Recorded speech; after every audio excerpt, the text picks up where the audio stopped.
Assalamualaikum warahmatullahi wabarakatuh. Waalaikumsalam Waalaikumsalam warahmatullahi wabarakatuh. Yang saya banggakan teman-teman seperjuangan saya atau satu kelas saya.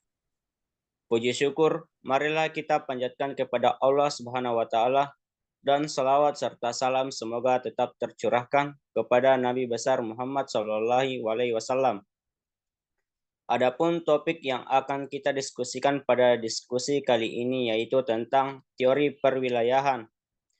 Saya Muhammad Habibullah Hamzah selaku moderator akan membimbing jalannya diskusi ini.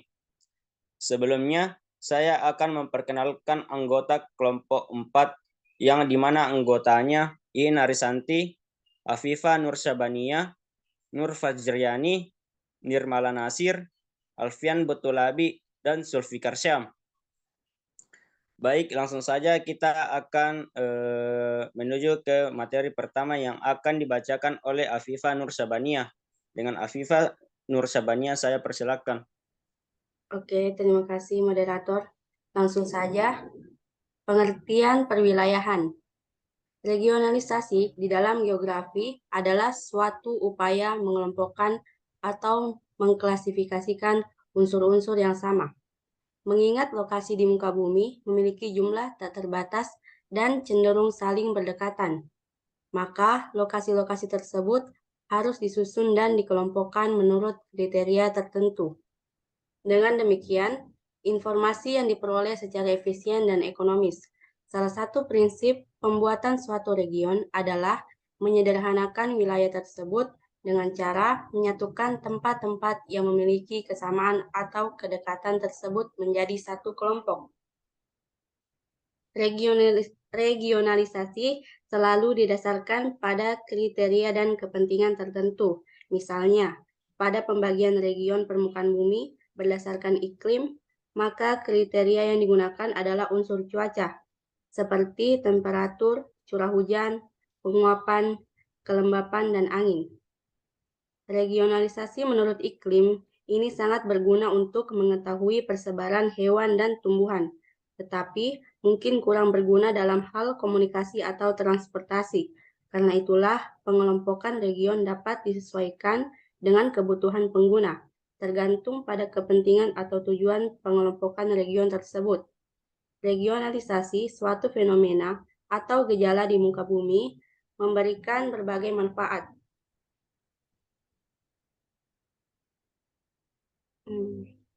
Selanjutnya saya serahkan kepada moderator.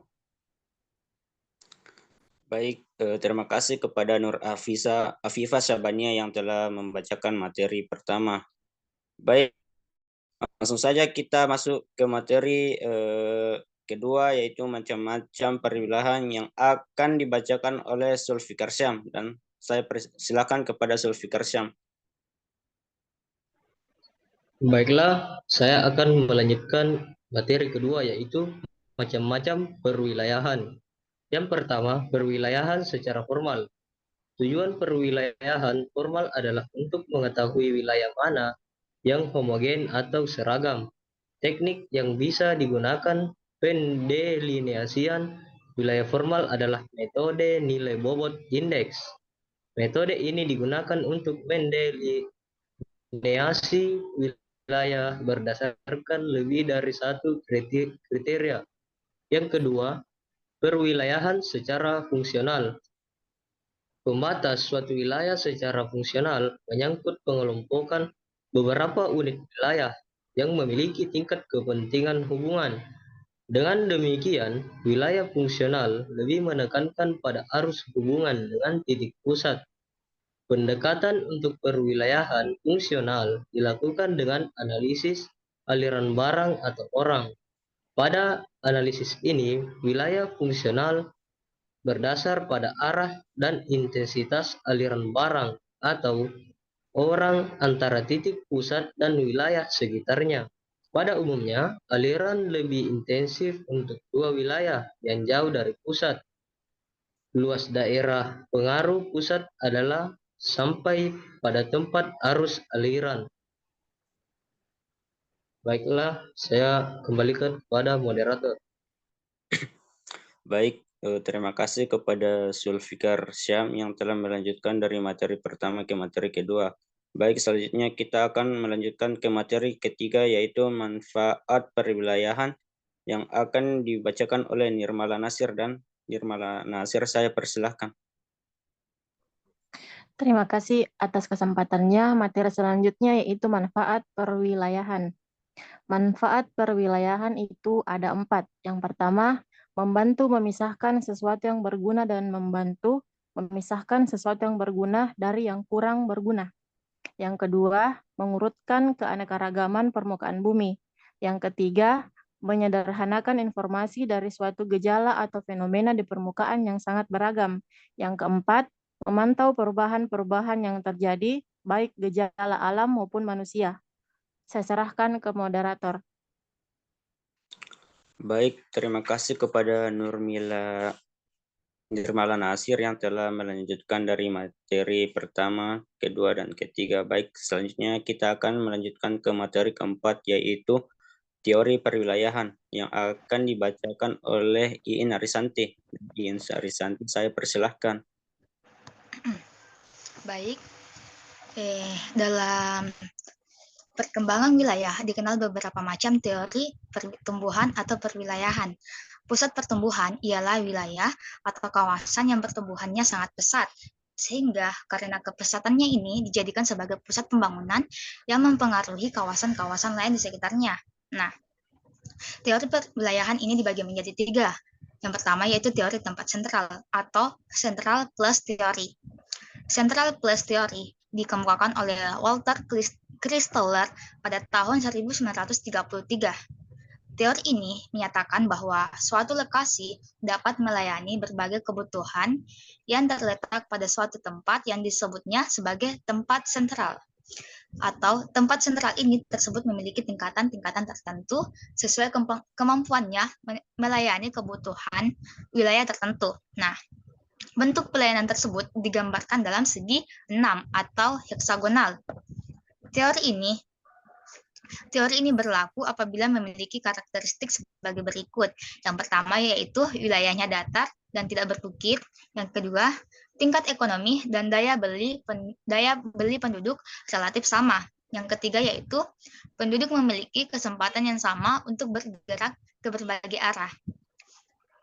Teori Christoller bertitik tolak pada letak perdagangan dan pelayanan dalam sebuah kota seperti rumah sakit, sekolah, bank, dan sebagainya. Semakin besar pusat pelayanan atau perdagangan, semakin luas penduduk yang dapat dilayani. Nah, begitu juga sebaliknya, semakin sedikit penduduk yang bisa dilayani. Wilayah segi 6 ini merupakan wilayah-wilayah yang penduduknya terlayani oleh tempat sentral yang bersangkutan. Tempat sentral yang dimaksud dapat berupa pusat-pusat pembelanjaan, kota, dan pusat-pusat kegiatan lainnya. Oleh tempat-tempat sentral itu, wilayah atau tempat yang lain di sekitarnya akan tertarik. Misalnya, ibu kota provinsi dapat menarik beberapa kota atau ibu kota kabupaten. Ibu kota kabupaten menarik beberapa kecamatan, dan seterusnya secara hierarkis. Ditinjau dari luas kawasan pengaruhnya, hierarki sentral dibedakan menjadi 3. Yang pertama yaitu tempat sentral berhierarki 3 atau K3, tempat sentral berhierarki 4 atau K4, tempat sentral berhierarki 7 atau K7. Konsep dasar dari teori tempat sentral sebagai berikut. Yang pertama, yaitu population threshold, yaitu jumlah minimal penduduk yang diperlukan untuk melancarkan dan kesinambungan dari unit pelayanan. Yang kedua, yaitu range atau jangkauan, yaitu jarak maksimum yang perlu ditempuh penduduk untuk mendapatkan barang atau jasa yang dibutuhkannya dari tempat pusat. Hal-hal yang perlu diperhatikan yang pertama yaitu range selalu lebih besar dibandingkan daerah tempat population threshold. Yang kedua yaitu inner limit atau batas dalam, adalah batas wilayah yang didiami population threshold. Yang ketiga yaitu outer limit atau batas luar. adalah batas wilayah yang mendapatkan pelayanan terbaik, sehingga di luar batas itu penduduk akan mencari atau pergi ke pusat yang lain. Nah, teori tempat sentral ini memiliki macam-macam tempat sentral. Yang pertama yaitu tempat sentral berhierarki 3. Nah, tempat sentral berhierarki 3 adalah pusat pelayanan yang berupa pasar yang senantiasa menyediakan barang-barang bagi kawasan di sekitarnya. Yang kedua yaitu tempat sentral berhierarki 4. Nah, tempat sentral berhierarki 4 ini merupakan pusat sentral yang memberikan kemungkinan rute lalu lintas yang paling efisien situasi lalu lintas. Yang keempat diperoleh dari perjumlahan kawasan tempat sentral. Yang pertama yaitu dengan setengah 1/2 bagian kawasan yang ada di sekitarnya yang berjumlah 6. Nah, yang tempat sentral yang ketiga yaitu tempat sentral yang berhierarki 7. Tempat sentral berhierarki 7 dinamakan juga situasi administratif yang optimum atau asas administrasi, yaitu tempat sentral yang mempengaruhi seluruh bagian wilayah tetangganya. Situasi administrasi yang dimaksud adalah berupa kota pusat pemerintahan. Teori Walter Christaller dapat diterapkan secara baik di suatu wilayah dengan syarat-syarat sebagai berikut.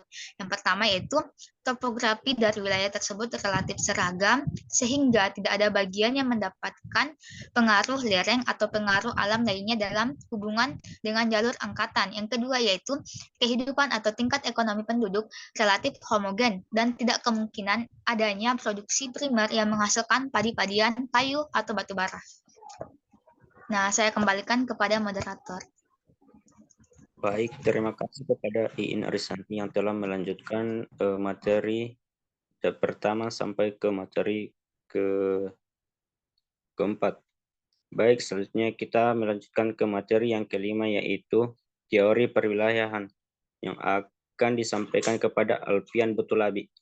Dengan Alfian Butulabi saya persilahkan. Baik, terima kasih. Selanjutnya kita masuk di teori sektoral. Nah, menurut Ensiklopedia Britannica, teori sektoral adalah teori perkembangan wilayah karya seorang ekonom asal Jerman bernama August Loos yang dikemukakan dalam bukunya yang berjudul The Spatial Organization of the Economy tahun 1940. Teori Loos ini mempelajari faktor-faktor yang mempengaruhi terbentuknya wilayah sentral.